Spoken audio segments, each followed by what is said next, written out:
Guys, ಇವತ್ತಿನ ವಿಡಿಯೋದಲ್ಲಿ ನಾವು ಫೇಸ್ಬುಕ್ ಮತ್ತು ಯೂಟ್ಯೂಬ್, ಇನ್ಸ್ಟಾಗ್ರಾಮ್ ಕಂಡುಹಿಡಿದರು ಯಾರಂತ ನೋಡಕ್ ಹೊಂಟಿವಿ. ಬನ್ನಿ ಗೈಸ್. ಫೇಸ್ಬುಕ್ ಅನ್ನು 2004ರಲ್ಲಿ ಕಂಡುಹಿಡಿತಾರೆ. ಇದು ಅಮೆರಿಕಾ ಸೋಷಿಯಲ್ ಮೀಡಿಯಾ ಪ್ಲಾಟ್ಫಾರ್ಮ್, ಅಂದ್ರೆ ಅಮೆರಿಕದ ಒಂದು ಆ್ಯಪ್ ಆಗಿದೆ.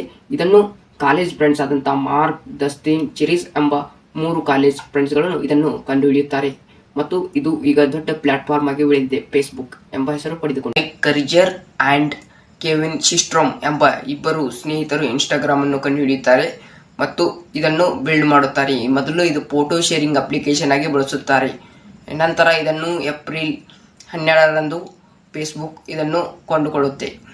ಯೂಟ್ಯೂಬ್ ಅನ್ನು ಬಂದ್ಬಿಟ್ಟು ಚಾದುರ್ಲಿ, ಸ್ಟೇವ್ ಚಿಫನ್ ಆ್ಯಂಡ್ ಜುವೇದ್ ಕರೀಂ ಎಂಬ 3 ವ್ಯಕ್ತಿಗಳು ಕಂಡುಹಿಡಿಯುತ್ತಾರೆ.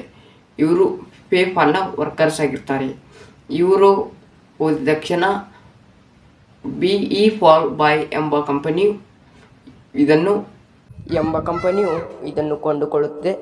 ಅದನಂತರ ಇದನ್ನು ಗೂಗಲ್ಗೆ ಮಾರಾಟ ಮಾಡುತ್ತದೆ. ಧನ್ಯವಾದಗಳು. ಈ ವಿಡಿಯೋ ಇಷ್ಟವಾದಲ್ಲಿ ನಮ್ಮ ಚಾನಲನ್ನು ಸಬ್ಸ್ಕ್ರೈಬ್ ಮಾಡಿಕೊಳ್ಳಿ ಮತ್ತು ಬೆಲ್ ಐಕನ್ ಅನ್ನು ಕ್ಲಿಕ್ ಮಾಡಿಕೊಳ್ಳಿ ಮತ್ತು ನಮ್ಮ ಸಣ್ಣ ಯೂಟ್ಯೂಬರ್ಗಳಿಗೆ ಸಪೋರ್ಟ್ ಮಾಡಿ.